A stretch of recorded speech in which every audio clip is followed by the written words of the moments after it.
Bollywood silver screen presenting the suicide squad.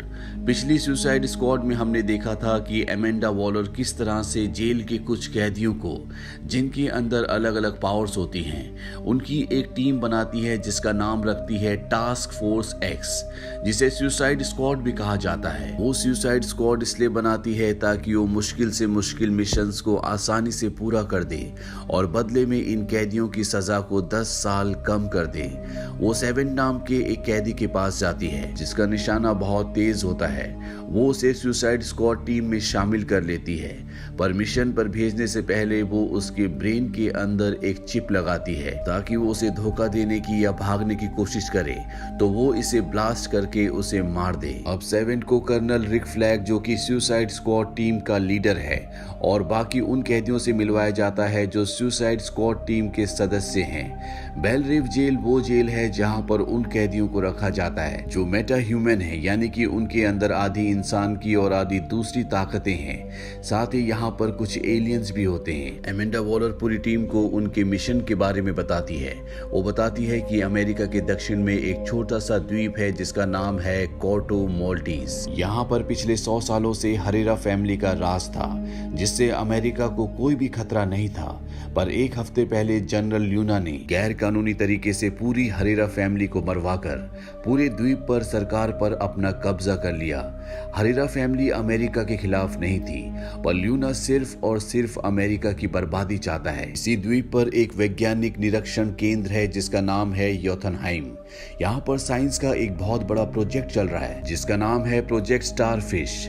हमारे खुफिया सूत्रों के मुताबिक यहाँ पर जो प्रोजेक्ट चल रहा है वो एक एलियन प्रोजेक्ट है जिससे न सिर्फ अमेरिका को बल्कि पूरी दुनिया को खतरा है। तुम सबको योथनहाइम के अंदर जाना है और वहां पर हर एक चीज को नष्ट कर देना है। अब ये पूरी की पूरी टीम कोर्टो मोल्टीज द्वीप की ओर निकल पड़ती है। यहाँ पर हैर्ली क्विन भी होती है। दरअसल उसने एक एक्सीडेंट कर दिया था जिस वजह से वो दोबारा जेल में आ गई थी। यहाँ पर इनकी टीम में एक क्रिएचर भी होता है जिसका नाम होता है वीजल। कोर्टो मोल्टीज द्वीप के ऊपर पहुंचने के बाद ये एक एक करके सब पानी में कूदते हैं, और जब वीजल पानी में कूदता है तो सबको पता चलता है कि उसे तैरना नहीं आता और उसकी वहीं पर मृत्यु हो जाती है। पर इनकी परेशानियां यहाँ पर भी खत्म नहीं होती। जैसे ये थोड़ा सा आगे जाते ही इन्हें पता चलता है कि इन्हीं की टीम का एक सदस्य जिसका नाम होता है ब्लैक गार्ड, वो यहाँ की आर्मी से मिला हुआ होता है और उसने पहले सबको इन्फॉर्म कर दिया था कि मैं पूरी की पूरी स्क्वाड टीम को लेकर यहाँ पर आ रहा हूँ। पर सबसे पहले उसी को मार दिया जाता है और इसके बाद एक एक करके स्क्वाड टीम के कई सदस्य मारे जाते हैं। ये देखकर 7, जिसका निशाना चूक है, वो यहाँ से भागने लगता है। एमेंडा वॉलर उसे ऐसा करने से मना करती है, पर जब वो नहीं मानता तो वो वहां से एक बटन दबाती है और 7 की भी मृत्यु हो जाती है। यहाँ पर सुसाइड स्क्वाड टीम के सभी सदस्य मारे जाते हैं, पर हैर्ली क्विन बच जाती है जिसे यहाँ की मिलिट्री पकड़ लेती है। वहीं कर्नल रिक फ्लैग को दिखाया जाता है जो जंगल में भाग रहा होता है। पर तभी इस द्वीप के कुछ विद्रोही जो यहाँ की नई सरकार के खिलाफ होते हैं, वो कर्नल रिक फ्लैग को पकड़ लेते हैं। यहाँ पर हमें दिखाया जाता है कि एमेंडा वॉलर ने यहाँ पर एक दूसरी टीम भी भेजी होती है जिसका नाम होता है टीम बी, और इस टीम का लीडर होता है ब्लड स्पॉट। इसमें एक किंग शार्क भी होती है।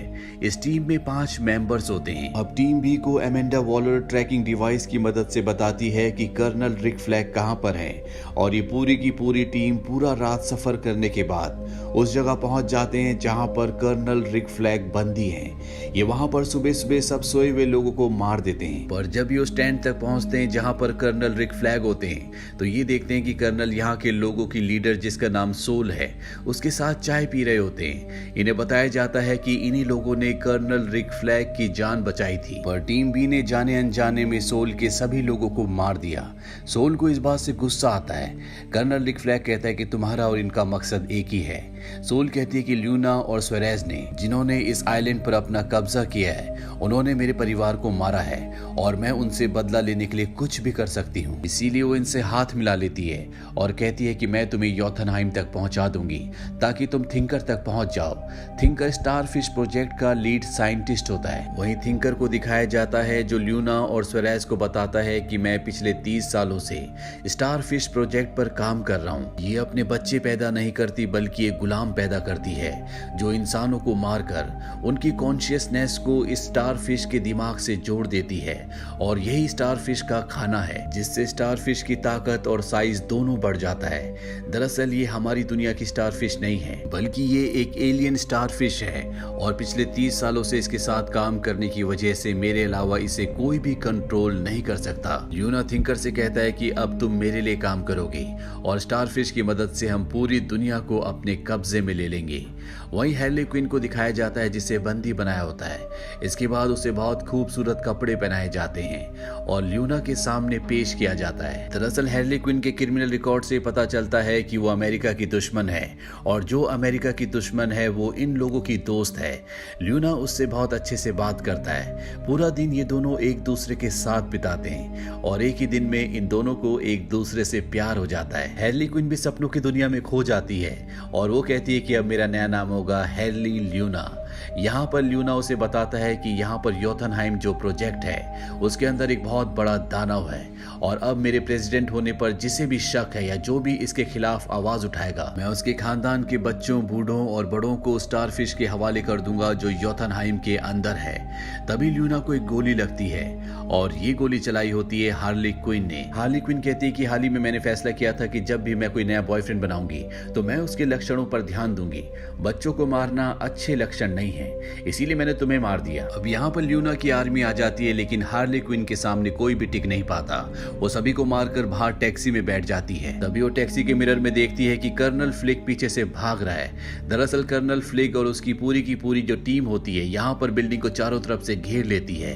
ये सब यहाँ पर हैर्ली क्विन को बचाने के लिए आए हैं और जब इनमें से एक रस्सी से ऊपर चढ़ रहा होता है तभी पीछे से हार्ली क्विन आकर कहती है कि तुम यहाँ पर क्या कर रहे हो। वो कहते हैं कि हम तुम्हें यहाँ बचाने के लिए आए हैं। हार्ली क्विन इससे बहुत इमोशनल हो जाती है। वो कहती है मैं दोबारा बिल्डिंग में चली जाती हूँ ताकि तुम मुझे बचा लो।